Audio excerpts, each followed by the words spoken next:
Thank you very much, Anwar, and good morning, everyone. It's a great honor to be here today to impart a little bit of what I know about the SABAH'S 40% special grant. Okay, right off the top, I've got to say, when Anwar approached me and said the topic was, what was the topic? New source of revenue for SABAH. I was thinking this maybe does not fit. However, after saying that and upon second thought, it does. Why does it fit? Well, the 40% thing started right at the formation of Sabah, Malaysia, Singapore and Sarawak. So it was right at the start something that was there. However, as we all know, and the reason why we're still fighting for this today is because it was not honored, right? So in that sense, since it was not honored, we can say that it will be a new source of revenue, because if we got that, then it will be an additional source of revenue which we did not get, right? So I think in that sense it is very, very apt.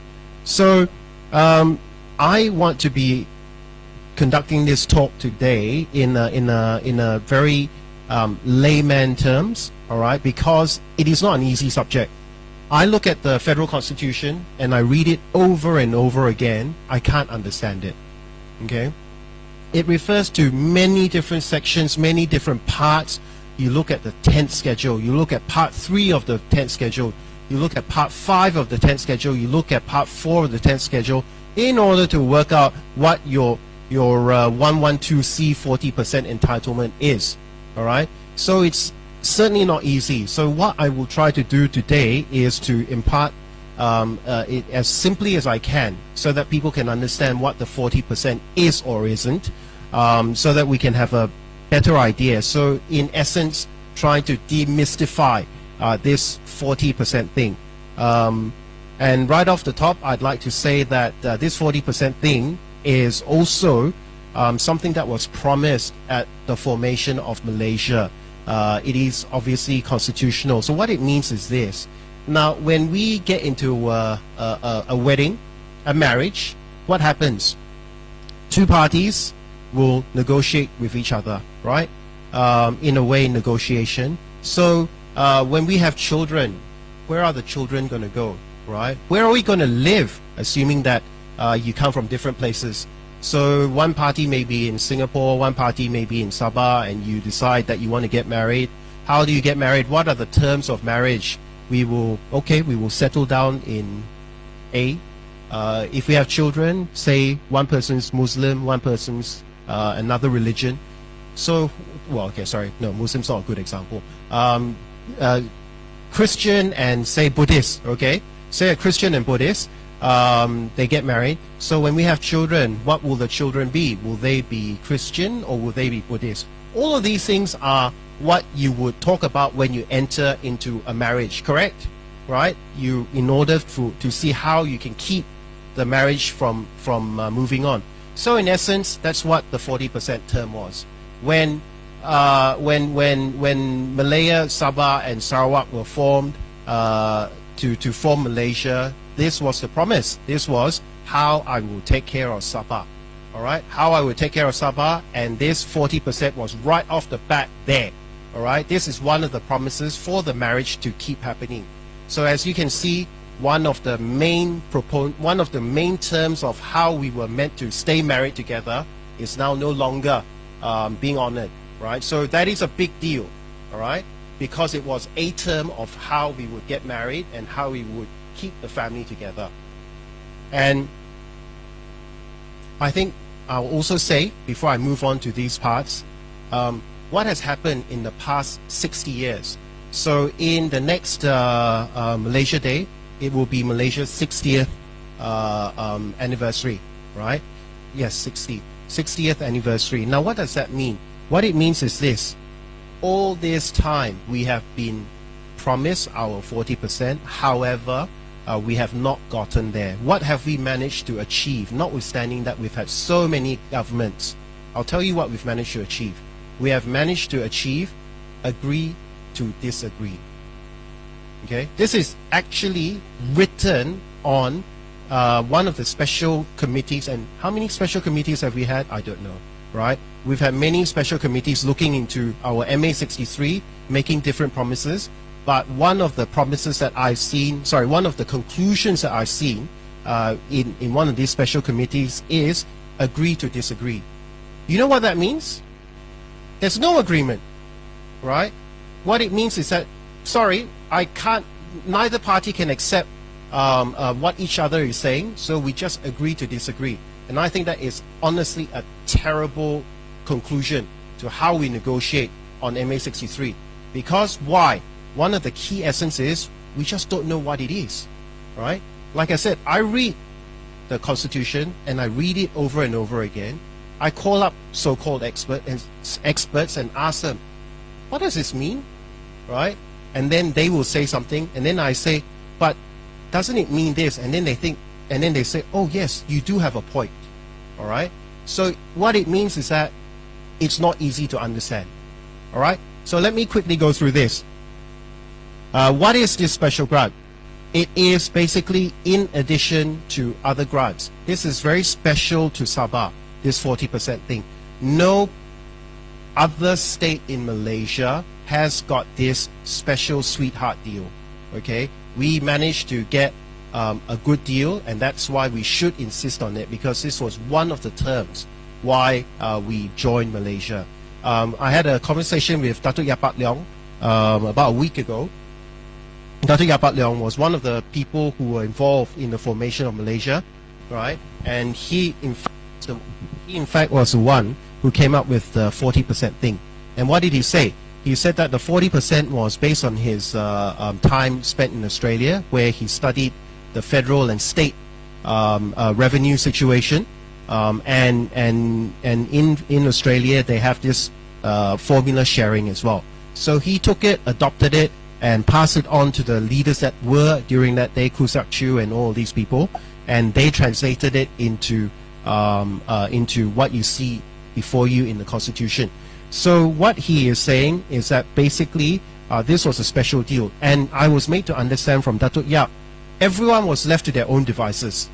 Okay, Sarawak was negotiating on their own with the British. Sabah was negotiating on their own. Singapore was negotiating on their own. That would explain to you why Sarawak got what they got. Okay, Sabah got what they got. Singapore got what they got. Singapore, by the way, got 60%. Huh? Okay, maybe some of you are not aware of it, but if you go through the MA 63 Act, right, you will find that Singapore initially got 60%. So you think we got 40%, we're pretty good. Singapore got 60%. But that was actually lost in translation. Many people don't know this fact, okay? But it is a fact. Singapore actually got 60% before they pulled out. But anyway, what I'm trying to say is this. This would explain why there's great disparity, all right? Because everyone was bargaining themselves. There was no everyone sitting on the table together and then we all sharing what we wanted. And then, of course, if you knew the other side was getting 40%, you would also want 40%, isn't it? Right? But apparently, no. It was pretty much everyone was left to their own devices, and that is why it came like that. So number one, it is an additional right. It is very special because it was only given to Sabah. All right? And it was actually a special grant to Sabah and Sarawak, but the 40% only to Sabah. All right? And it was one of the conditions of Sabah and Sarawak agreeing to form Malaysia. And it was already in IGC, and it was contained in the Malaysia Act 1963 before it was amended in the Federal Constitution. So again, remember what I said earlier on, this was the marriage vows, okay? This was the same as saying that you will take care of each other for richer or for poorer, for better or for worse, and to death do us part. This is exactly that, okay? Only Sabah's special grant is in the nature of a growth revenue. Now this is interesting, all right? And later on you will see why it's in the nature of a growth revenue. It's in the nature of growth revenue as explained by Datuk Yap, like I said, when we met him a week ago. Growth revenue says this: Sabah had already reached a particular state of growth when it joined Malaysia. Low, perhaps, but it had reached a state of growth already. So it was very clearly evident that when Sabah joined Malaysia, Malaysia would benefit from Sabah's resources. Very clear, right? It was very clear that Malaya didn't have a lot of resources. A lot of the resources was over this part of the world, right? So it was very clear that by Sabah joining Malaysia, Malaysia would benefit, right? And that is the growth, all right? So when we join this new entity, there'll be a growth. So that is all we wanted a share. By the way, this 40% agreement is so fair, should I say, okay? Because it takes into account it's a growth revenue, which means we only want a 40% of the share that we get from joining Malaysia and discounting our existing growth already, all right, as of 1963. What that means is that we will not take into account our growth in 1963. We're not starting from zero, so we'd have, I don't know, say we have 4, all right, say we're 4. When we joined Malaysia, we were already at 4 already, right? So we only want the difference from 4 to whatever the figure is now, okay? We want 40% of that growth. So we're not even saying, we want everything from zero, all right? We only want the growth that we for Malaysia, help Malaysia grow. We want a share of that for Sabah, 40% of that. So it is a growth revenue. Growth revenue means the growth that we achieve from joining Malaysia growing up, okay? So that's very, oh, sorry, go back. Sorry, who's controlling the slides? Go back. Okay. It is, okay, so I'm talking about the growth revenue. It is constitutional, as I said just now. It was right inserted into the federal constitution, pursuant to the Malaysia Agreement 1963, IGC. It is in 112C. And again, this is where, like I said, it's very hard to understand because you've got to read it with different sections, different parts of the federal constitution. And good luck to you because, like I said, it's very difficult to read. And however, the Sabah's 40% entitlement is subject to review under 112D. And however, which everyone forgets, is that there are mandated periods for the review, okay? We only know of one review, which happened in 1969, right? And then after that, the next mandated review was in 1974, which never happened, all right? Which never happened. And this is the crux of the whole SLS section, all right? That the 1974 review, which had to have happened, which must have happened, because it was contractual, it was one of the terms of our marriage, and it was also the term of the Constitution. It cannot get any higher than that. The Constitution is the highest source of law in Malaysia, and it was there, but it was never complied with. All right, next slide. So what is this actual 40%? Again, like I said, just focus on the red color words, and then you'll be confused like me. All right. 40% of the amount by which the net revenue derived by the Federation from Sabah exceeds the net revenue which would have been derived in 1963. Okay, the derived in 1963 is the growth revenue I told you about. All right, we discount all the growth that happened prior to joining Malaysia. We only start from that as a ground zero, and everything that grows from there, we want a share of that. So that's the derived in 1963 part. But what does this actually mean? 40% of the amount by which the net revenue derived by the Federation from Sabah exceeds the net revenue which would have been derived in 1963. What does that mean? What is net revenue? Okay, we're very lucky because, oh, I won't say lucky, there's a little bit more assistance, because in the Constitution it also says net revenue means the revenue that accrues to the Federation less any amounts assigned out of such revenue to the state under Part 3 or 4. I'll go on and show you why this also doesn't make sense, okay? And why there is so much confusion what this 40% actually is.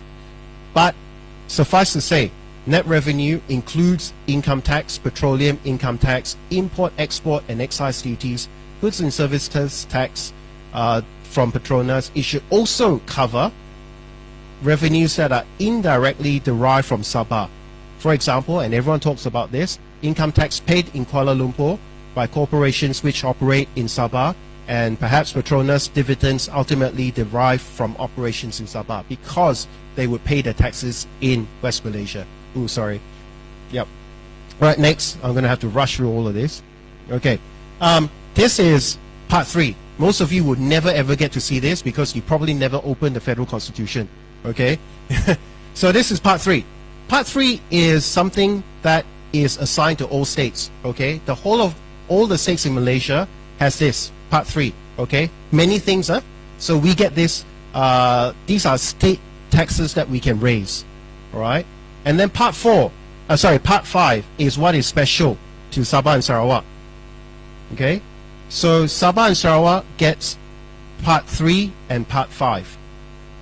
And just now what I was talking about, the revenue from Petronas and things, all that comes from your import duty and excise duty on petroleum products and so on and so forth. All right, so that is under part 5.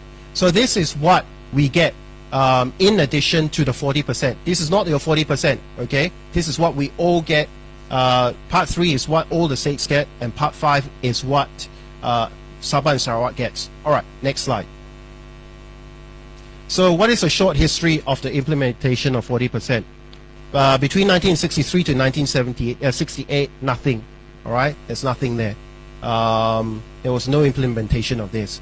In 1969, there was that review where they agreed to a sum of 20 million, 21.5, 23.1, 24.8, and 26.7. And this was for the 5 years of 1969 to 1973. All right. Remember I said the second review was mandated. Actually, there was no choice, but it didn't happen. Mandated to be held by not later than 1974, but this was never done. All right.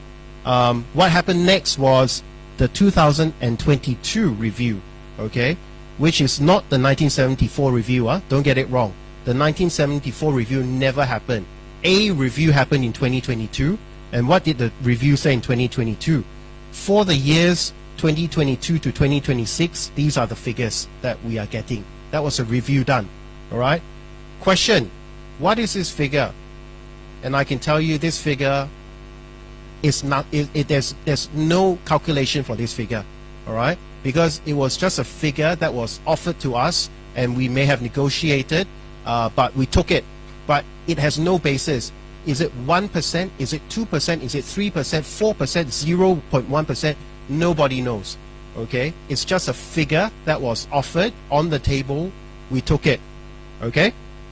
But it certainly is not your 40%. Let's get that absolutely straight. Okay? Not your 40%. Move on. All right. Next. So what is the present situation? So there was an agreement for payment of the special grant from 2022 to 2026. But conveniently, the 40% for the lost years, and this is what we term this is what the action is fighting for. The lost years is not mentioned. The period of 48 years from 1974 to 2021.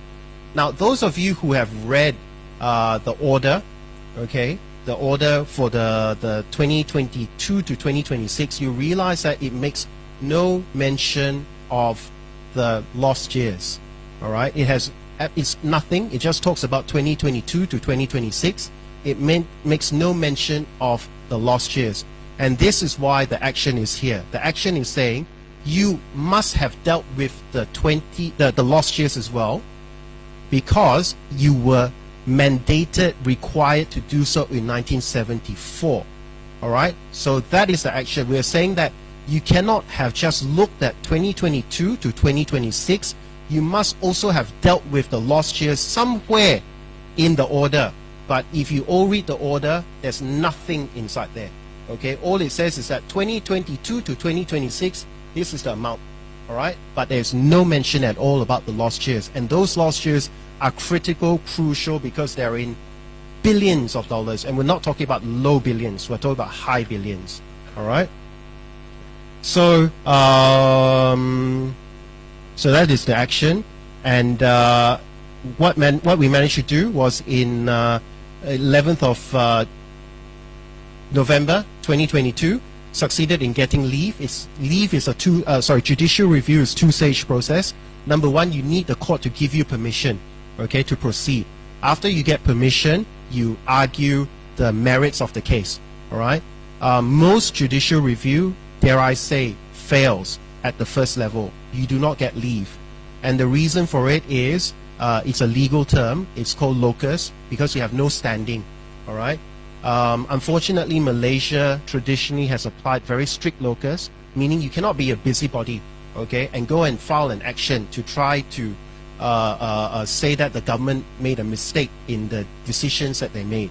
You must have standing. You must be affected somehow. And affected doesn't mean that you are Joe Public, okay, because that would be too wide. That means anybody can set an action against a federal government, right? Governments, I should say, right? So you must have a better standing than that. So what has managed to happen, and this is very rare for such public interest litigation, is for SLS being able to get standing permission to proceed to argue the substantive part. Next slide. Okay, Roger. Yep. Yeah. Sorry, I've got to go through this very quickly, okay? I know you, sorry. Okay, so let me ask you, what is that 40%, right? Again, like I said, I don't know, but this is exactly why the SLS action is there, all right? The SLS action is there is because we are finally trying to come to a formula, all right? Because without a formula, you only have words, and those are the words I showed you earlier on, right? And you read it, you would have a different interpretation. I read it, I have a different interpretation, right? So what we want the court to do is to come up with a formula, and this is SLS's suggested formula, all right? What is the formula? As best as we can make it, federal revenue derived from Sabah, and this, of course, we would argue includes all those taxes paid in West Malaysia as well, right? Minus the net revenue assigned. Remember, I showed you just now part 3 and part 4, sorry, of the tax schedule. Minus that to get to the net revenue, and then you minus the net revenue, which was in 1963, because we cannot take advantage of the growth that we already had achieved. So you take the net revenue from there, minus this net revenue, and then you get 40% of that. That's what we're saying it is. But let me just pose a question so that you can consider it. Is this correct? Because if you say the revenue was assigned to the state, remember that part B part, we are minusing it out. Is it fair to minus it out? Because is the federal government also not collecting taxes? That is part B. The reason why I ask is this: if the federal government is not collecting taxes, why are we minusing out? You get it, huh? Okay. It's a different story if the federal government was already collecting in the same area. And that's what I was trying to ask Brenda just now, right? Does the federal government also collect? And it would seem they do collect some, but not all. All right. For example, the petroleum taxes. Federal government used to collect it. Brenda says that they gave us all the thing. Whether they did or not, who knows? All right. But Brenda says they gave us, so they would collect the taxes and they would give it to us. All right. First question is whether they did that. But it's quite obvious they did collect some of those taxes. But now, if they had assigned it to us, meaning we are to raise all those taxes, why are we minusing it from A? Because A presupposes that the federal government is also collecting the same taxes. And therefore, it would only be fair to minus out the things that we have collected as well. So there's no double dipping, okay? So this formula would be correct if federal government has also been collecting taxes at the same time, and we minus the ones that we have collected, all right? But if the federal government has not been collecting those taxes and never did, why are we minusing the revenue assigned to the state? Because they never collected that. Why are we minusing it? Think about it. This is a mathematical issue, all right? But what I'm trying to say and show is that not so simple, right? I gave you the words earlier on. You look at it and you think, oh, okay, I can understand that. You try to put it into a mathematical formula, and you soon realize not easy, right? So in order to shortcut the whole thing, what we are trying to do is say, okay, look, this is what we think it is, all right? And we hope the court will proceed with the case. Okay, Roger. Okay, sorry. next slide. Yeah. You still got another slide? Is it, I think there's one more slide. Is there another slide? You said yours Oh was no, that's gonna it. be- Okay. So- Thank you very much. I'm Okay, done. thank you, Roger. Okay, I just want to have a few questions about the SLS, the objects of the SLS. To uphold the cause of justice without regard to its own interests and that of its members uninfluenced by fear or favor. To assist the government and the courts in all matters affecting legislation and the administration and practice of law in Sabah. To protect and assist the public in all matters and if necessary to voice and express an opinion relating ancillary or incidental to the law. Right? That is the objective. Let me ask you a question. The lawyers that's doing this, are they doing it pro bono? Absolutely. We have formed a team of lawyers, and we'd like to thank some of the best lawyers in Sabah, and all of us are doing it pro bono. We're not getting a single cent for this, and the whole idea is hopefully get something tangible for Sabah, because we know how much this 40% can potentially be, and how much revenue that would be for Sabah, which, as you can see, is sorely needed. One point I wanted to make earlier on is, what is this 40%? This 40% is in the terms of this 40% is basically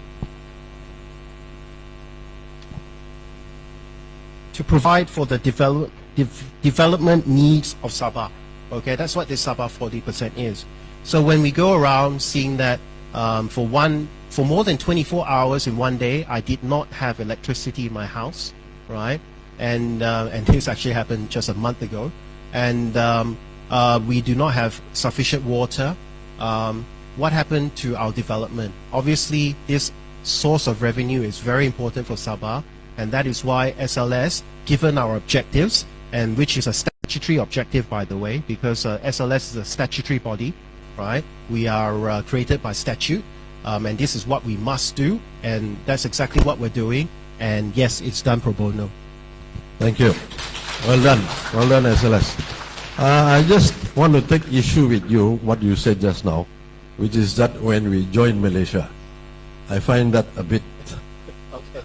When we form Malaysia as partners. When we form Malaysia, Okay. lah, right? Okay. Anyway, I spoke to Yapak Leong, and Yapak Leong told me that the 40% was put there by Tun Huat also in the event that the parties go into opposition. They will still be entitled to the funding, 40%. Okay. The case is coming up on the 14th of September, right? 2023? The 14th of September, that's correct. Yeah. And who are the parties? So the parties are basically SLS took a judicial review out against the government, the federal government, okay? And the Sabah state government, thankfully, came in as a respondent, all right? Now, which is very good, because there were reasons why the action was started with the federal government. There were a lot of reasons why. I mean, we had a long discussion as to who the party should be. Obviously, the party should also be the state government, but there were political repercussions for a lot of things, right? So that was why, in the end, we took out a judicial review against the federal government.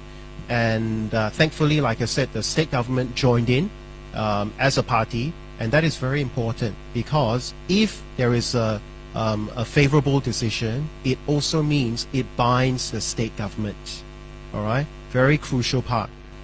So for that, we are very grateful to the state government for coming in as a party, because what it means is that now we can get a solution, because the solution obviously has to involve the state government, has to include the federal government. So if the action had gone on without the state government inside there, in all honesty, we would have problems in enforcing whatever the decision was against the state government.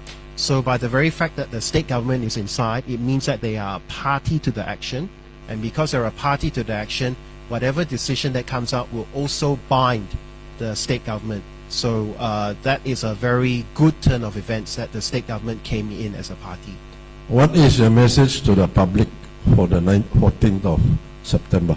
So 14th of September is crucial because remember I told you it's a two-stage process. One is you need permission, which we got, but the federal government appealed, which the question that needs and begs to be asked is, why should the federal government appeal, right? You would have thought they would want to argue the substantive part of it, the merits. Let's go and argue the 40% and what it actually means. But what they did was they appealed to the permission that was given, all right? Now, remember, two-step process. Without the permission, we can't even argue the merits of the case, right? So 14th of September is crucial because if it's being heard before the Court of Appeal, and if the decision will obviously affect the case moving forward. If we do not get the permission, if we cannot maintain the permission, it means the case is over, all right? So what we're asking the public to do is, you are entitled to come to the court to listen because it's open court hearing, right? To listen to the case, and if you're interested, and if you're interested to support the case, please come to the courts on 14th of September, which is 2 days before Malaysia Day, right? And also come to listen to the case to show that this means a lot to you, that it actually matters to you, and come and listen to the case, because without winning that case, we cannot move on to the real meat of the action. And that's exactly what we want to do, move on to the meat of the action. And that is why 14th of September, 2 days before Malaysia's 60th birthday, we hope to get a favorable decision. Then we can move on to actually coming to a conclusion, one way or the other, about the 40% and what it actually means, and the lost cheers as well. Thank you, Roger. Very enlightening and very clear. I think you overran your time, but you're a lawyer, so that's to be expected. Mr.